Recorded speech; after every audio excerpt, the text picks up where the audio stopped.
अविनाश भाऊ कुदळे यांच्या वाढदिवसाच्या कार्यक्रमाच्या निमित्तानं सन्माननीय सर्वच व्यासपीठ समोर बसलेले यवत परिसरातील सर्व बंधू आणि भगिनींनो, हॉस्पिटल आणि माही सेवा केंद्र यांचे सर्व पदाधिकारी बंधू आणि भगिनींनो, खरं तर अविनाश, तुला प्रथमतः या ठिकाणी वाढदिवसाच्या मनपूर्वक शुभेच्छा या ठिकाणी देतो.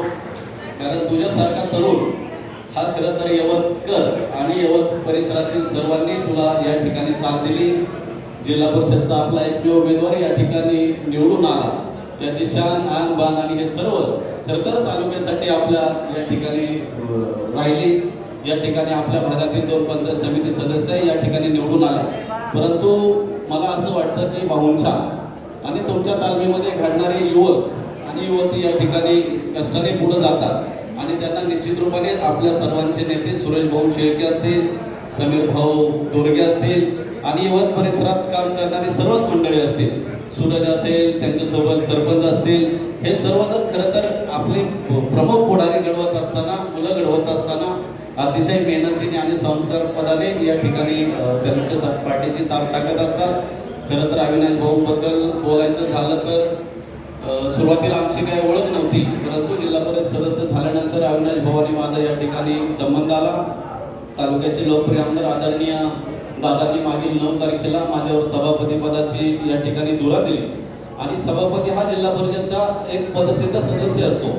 म्हणून अविनाश भाऊच्या जोडीला दुसरा जिल्हा परिषदचा सदस्य आपल्या भागातनं या ठिकाणी सभापती केल्यामुळे माझी वर्णी लागली आणि या ठिकाणी अविनाश भाऊला निश्चित रूपाने त्या ठिकाणी आधार आला.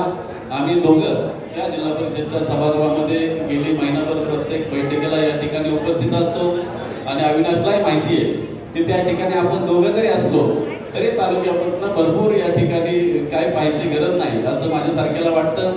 दादांचा आशीर्वाद निश्चित रूपाने आमच्या दोघांच्या सोबत आहे, तुम्हा सर्वांच्या सोबत आहे आणि दादांच्या मार्गदर्शनाखाली खरं तर अविनाशने हा निर्णय घेतला. अतिशय स्तुत्य कार्यक्रम आहे. आपल्या तालुक्याचे आमदार आदरणीय दादा खरं तर दरवर्षी आरोग्य शिबिराचे या ठिकाणी मोठ्या प्रमाणात आयोजन करत असतात.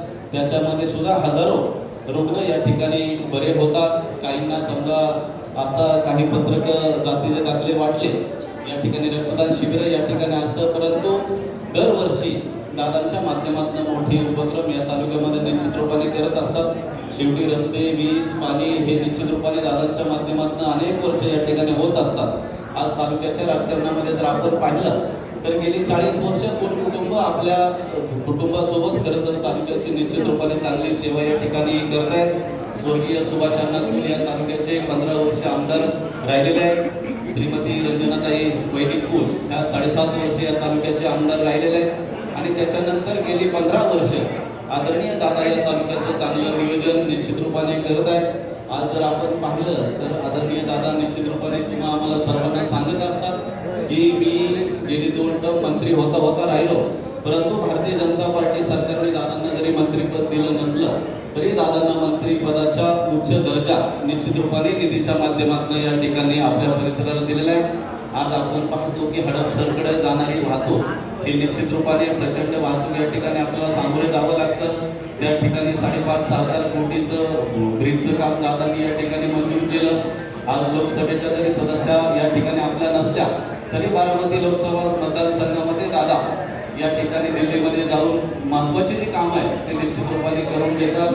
आज रस्ते, वीज, पाणी हे होत असताना पाण्यासारखा प्रश्न अतिशय ताकदीनं या तालुक्याचे आमदार निश्चित रूपाने तुम्हा आम्हा सर्वांना ज्ञात आहे की आज मुळशीतनं येणारं पाणी असेल किंवा नदीवर सोडणारं पाणी असेल, कॅनलची कामं असतील, निश्चित रूपानं चांगली कामं या तालुक्यामध्ये दादांच्या माध्यमातून होत आहेत.